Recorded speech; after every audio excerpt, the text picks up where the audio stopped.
நல்லா தானே இருக்க, ஒன்றும் பிரச்சனை இல்லையே, மனசில் ஏதாவது கஷ்டம் இருக்கா?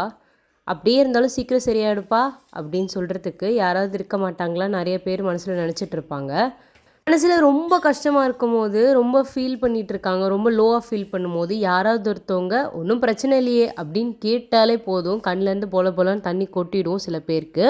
சில பேரை பார்க்கும்போதே தெரிஞ்சிடும் அவங்க மனசில் ஏதோ கஷ்டம் இருக்குது, அவங்க ஏதோ நினச்சிட்டு இருக்காங்க அப்படின்னு சொல்லிட்டு. அந்த மாதிரி டைமில் உங்களால் முடிஞ்சதுன்னா நீங்கள் என்ன பிரச்சனைன்னு கேட்டு பாருங்கள். அப்படி அவங்க சொல்ல விருப்பம் இல்லை அப்படின்னா, ஒன்றும் கவலைப்படாதப்பா சீக்கிரம் சரியாயிடும் அப்படின்னு சொல்லி பாருங்களேன். அவங்க மனசுக்கு ரொம்ப இதமாக இருக்கும். சில நேரம் இந்த வார்த்தையை கூட உங்கள் லைஃபே மாற்ற சான்ஸ் இருக்குது. ஸோ தெரிஞ்சவங்களா இருக்கட்டும், தெரியாதவங்களா இருக்கட்டும், உங்கள் கண்ணு முன்னாடி யாராவது ரொம்ப லோவாக ஃபீல் பண்ணாங்க அப்படின்னா, தயங்காமல் அவங்கக்கிட்ட போய் பேசுங்க. ஏதாவது பாசிட்டிவாக நடக்க சான்ஸ் இருக்குல்ல, அதுக்காக தான். அது அவங்களோட மனசில் இருக்க கஷ்டத்தை குறைக்கும். அவங்க மூடை சேஞ்ச் பண்ணி வேற ஒரு டாபிக்குள்ளே போகும்போது கண்டிப்பாக அவங்கள அதை லோவாக ஃபீல் பண்ணுறத கொஞ்சம் தவிர்க்கலாம். அதுக்காக தான். யாராவது நம்மளுக்கு கால் பண்ணுறாங்க அப்படின்னா முடிஞ்ச அளவுக்கு எடுக்க ட்ரை பண்ணுங்கள். ஏன்னா அவங்க எந்த சுச்சுவேஷனில் வேணால் இருக்கலாம். அவங்க கஷ்டமாக இருக்க டைமில் நம்மளுக்கு ஃபோன் பண்ணி பேசணும்னு நினைக்கலாம்.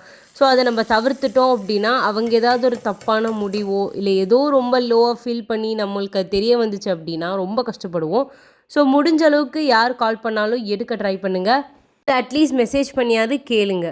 இன்றைக்கி மார்னிங் பிரேக்ஃபாஸ்ட்டுக்கு நல்லா வெண்பொங்கல் சாப்பிட்ணும் போல் இருந்தது. அதனால எனக்கு வந்து வெண்பொங்கலும் தேங்காய் சட்னி. இந்த தேங்காய் சட்னி கொஞ்சம் டிஃப்ரெண்ட்டாக பண்ணுறது தான் நல்லா வாசனையாக இருக்கும். எப்படி பண்ணுறதுன்னு கண்டிப்பாக நான் உங்களுக்கு ஷார்ட்ஸில் அப்லோட் பண்ணுறேன்.